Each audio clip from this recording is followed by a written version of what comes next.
Fantasy Premier League managers, welcome back. I hope you had a fantastic Christmas and an even better New Year's. We are going to jump straight into double game week 22, and a lot of you are probably going to be thinking, should I free hit this week? We obviously have already discussed that the Fantasy Premier League Towers gave out an extra free hit to all managers in the game, so you might be tempted this week. What I've done for you is I've put together a free hit team that I think you should be using this week instead of going for our traditional spotlight look. First off, let's jump into my team and see the changes I've made. So I was really looking forward to starting Son in the North London derby and then playing Leicester as he had a double game week. Unfortunately, his injury that he picked up has ruled him out until around the start of February. As such, I need to firefight and take him out. I've also got Mahrez, who's at the African Cup of Nations. On top of that, as you know, I've been trying to get Rudiger out of my team for the past couple of weeks now. I haven't even been starting him. But once again, these firefights that I need to contend with, such as Mahrez and Son, mean that he is once again going to remain in my team. So as you can see from the team on the screen, the changes I've made this week are Son and Mahrez out, and I've brought in Kevin De Bruyne and Jota. This has cost me 4 points because I've used one free transfer and one transfer at cost, but I think it's going to pay off. And the reason for this, as well as you can see, Rudiger remains on my bench regardless of the fact he has a double game week, is Chelsea are a bit light at the back. I also think that City are absolutely going to thump them. We saw Chelsea's performance against Liverpool. It was riddled with mistakes, and City will punish you even more. Also, the fact that Chelsea need to win this game to even remotely think they have a chance of winning the title and slowing City down. That means they're going to have to come out and attack, and City are just going to hit them on the break and do well. And who better than to split open defences than the man himself, the king of assists, Kevin De Bruyne. Bringing in Jota felt like an obvious choice as well, given that both Sadio Mane and Mohammed Salah are away at the African Cup of Nations. This means that Jota is more or less a guaranteed starter unless injury comes up, because they need their goals to come from somewhere. And I think that this man can shine in their absence, especially against a poor, out of form Brentford side. Granted, both De Bruyne and Jota only have single game week fixtures, but I'm looking more long term as I'm not using my free hit. And if you guys are making changes this week and not using a free hit, that is something that I would strongly suggest you do. Please don't bring in certain players such as Lucas Moura, because he's got fantastic fixtures this week where he plays twice in the North London derby in Leicester. But after that, he does not have the nicest of fixtures, and he's not someone that I would want in my team. As you can see from the rest of my team, I'm keeping David De Gea between the posts. He has a lovely double fixture this weekend. He's got Aston Villa and Brentford, and I think that's the opportunity for two potential clean sheets. Granted, Aston Villa will have been bolstered with the likes of Luca Digne and Philippe Coutinho, who Gerrard has clearly used his influence to bring into the side. Next up at the moment is my captain, and that is Trent Alexander-Arnold. With Salah and Mane missing, Trent is going to be even more set on set pieces. He's also going to be pushing forward to whip balls in, because they're going to need the goals and assists to come from somewhere, and Trent is potentially going to be that man. Against the poor Brentford side, I think he can keep a clean sheet as well as several attacking returns, and that's why the armband's on him. However, I will be monitoring this situation closely, and I might make some last minute changes depending on the flag over Dennis, but we'll come to him shortly. At the back, Cancelo stays in my team. His attacking prowess speaks for itself, and he obviously plays for City. What do you mean he only plays for City, Zenith? Well, they are the best defensive team in the league at the moment, and they also are the most offensive team at the moment, scoring the most goals in the Prem and conceding the least. And like I already said, I think they're absolutely going to wipe the floor with Chelsea this weekend, and Cancelo is going to keep a clean sheet and pick up an assist, in my opinion.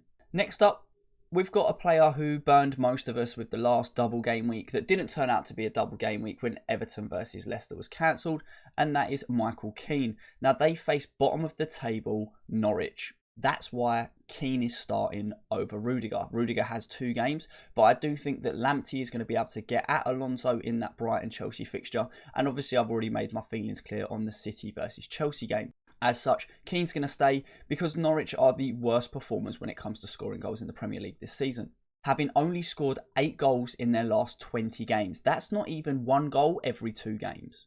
That's what we expect of good strikers, not whole teams in the Premier League. So I think Keane has the potential for a clean sheet here, and I'd rather start him over Rudiger. And the reason that I'm starting him over Johnson is just because Johnson didn't start against Norwich midweek, and I don't know whether that means he is going to start this week or not, and I don't want to risk a 1-point cameo if he does bench where he comes on to solidify a potential win for West Ham towards the end of the game. I'd rather just bring in Keane, who I know is playing the full 90 minutes more or less. And also Keane has that attacking threat from set pieces, which could be beneficial, and he might even pop up with a goal. Next up, coming into the midfield, we've already spoke about Kevin De Bruyne, so we're not going to touch on him again, but I will speak about Bernardo Silva. I've already said how I think City will romp Chelsea, and I think when you look at the fact that Mahrez is away at the African Cup of Nations, they've just got rid of Ferran Torres, that means the front three slots are going to be taken up by Sterling, Grealish, Foden or Jesus. So those four are going to share the front three options. That means that Bernardo Silva is going to stay in the middle with De Bruyne. He's going to be bringing in those passes, especially on the counter-attacking football. And I also haven't had the opportunity to take the little magician out yet, just because of all the other injuries and the things going on with COVID that's been happening. So he remains for the time being. We've already spoke about Jota, so I'm going to skip over him and we're going to go straight on to Jarrod Bowen. The man is on fire. He is in fantastic form at the moment. He's had 7 attacking returns in his last 4 games.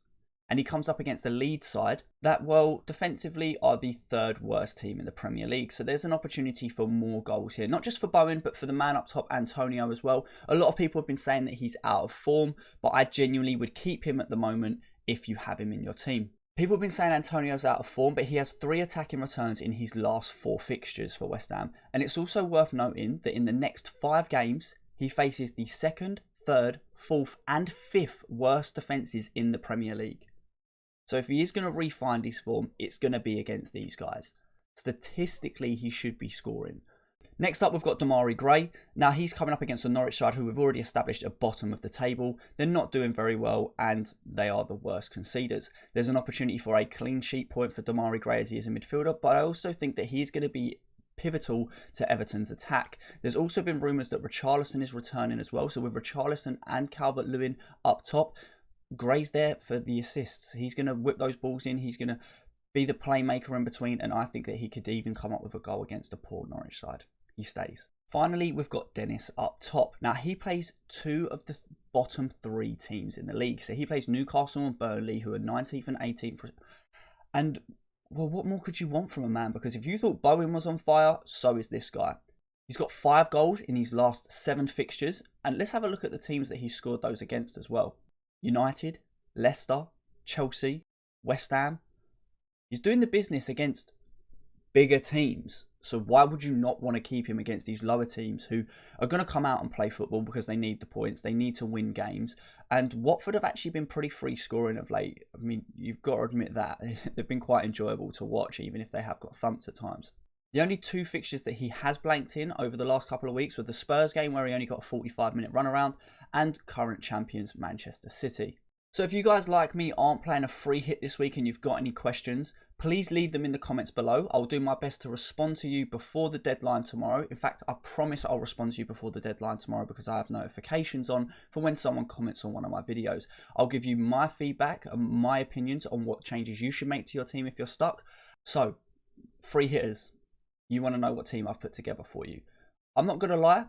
This double game week doesn't particularly excite me. It's not like Liverpool have got a double game week and Chelsea, well, they do, but not the best fixtures because they're playing City. And City don't have a double game week. It's not the big teams that we really, that meat on the bone that we really want. It's some lesser teams. Out of form United, Brighton, Chelsea who are playing City, Watford, who other than Dennis and King, you probably don't want anyone from their team. So we need to take our time with this. There is obviously also Spurs as well, but one of the games is the North London Derby, which is never an easy fixture. But let's have a look what I've put together for you. A mixture of single game week players and a mixture of double game week players. So if I've doubled down on a player in the free hit team, I'm probably not going to cover them off. For example, De Gea. It's pretty obvious why I'm not going to cover him off because we've already spoke about him. And if you missed what I said, rewind the video, go back, watch it, and then you'll understand. The same applies to Trent Alexander-Arnold, which means the same also applies to Robertson. They're in the same team. They play the same attacking style of football as wing-backs. They just play on different wings. So the same goes there. Now, Alonso is a recommendation. I have been talking earlier in the video how I do think City will spank Chelsea. But genuinely, I couldn't really think of anyone else that I would prefer in this position. I was contemplating Reguilon. He's another option. Some of you may put him in the comments and think him. But the North London Derby, Arsenal are actually in quite a bit of form at the moment, and they'll be up for that game, especially the youngsters that want to, continue to make their mark and mark their territory in that Arsenal team.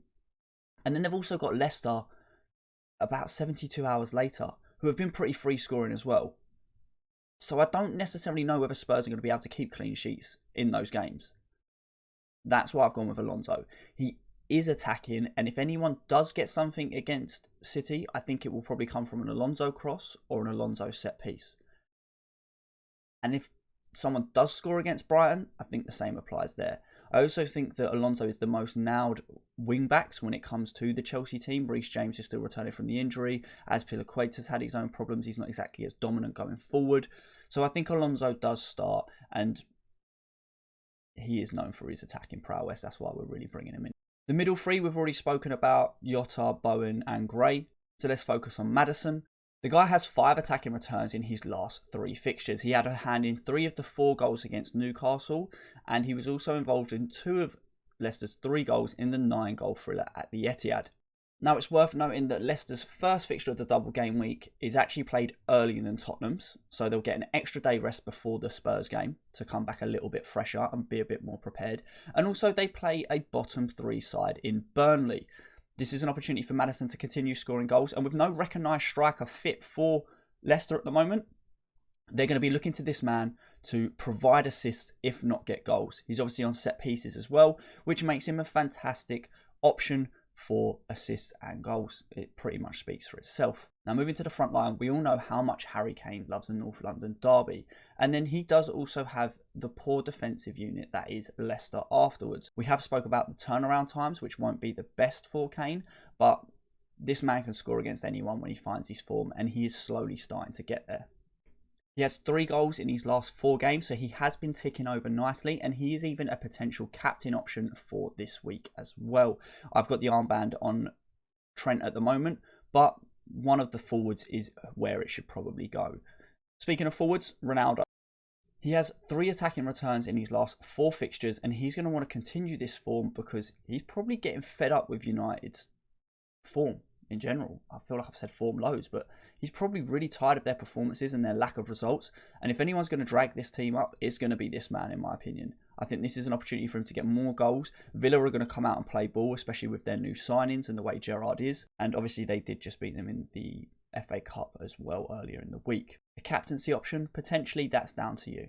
And then finally, we've already spoke about this man, Dennis. He plays 2 of the bottom 3 teams. He's in red hot form. Why would you not want him in your free hit team? He's cheap as chips as well.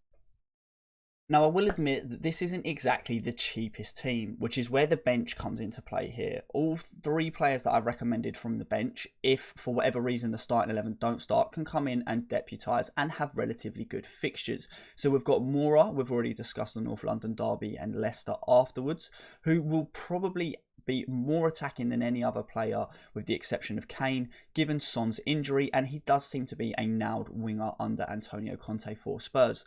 We've then got Johnson, who does face a Leeds side, who are not doing very well at the moment, and there's another clean sheet opportunity there. The only question is, will he start? But at 4 million, he's on the bench for a reason. And then finally, we've got Hoover for Wolves, who actually are one of the best defensive sides in the Premier League this season, and with some key defensive players missing, he could have an opportunity to start at centre-back for them this weekend. The goalkeeper, De Gea's going to play. He'll play at least one of the 2, so it doesn't matter. So pick up the cheapest keeper you can find, and that would be at 3.9 million. Now, building this team myself, because of some of the players I already have in my squad, this leaves me with 0.8 million in the bank. If you can't afford this team and you find yourself falling a bit short, let me know in the comments below and I'll give you some recommendations just so we can tweak the team slightly so that you can get the perfect free hit team this week. Well guys, until next time, I hope you enjoy the double game week. That's what they're here for. I love this game. Double game weeks make it always interesting for me, and it's getting very close in the YouTube mini league. If you're not involved already, the code is on screen throughout this video, so just go back to the start or look at the pitch. It's at the top next to the goalpost at any point, or it's in the link in the description below. Come and join us. We've got 40 people in the league at the moment, and see how you stack up against the rest of us. Until next time, good luck, take care, and goodbye.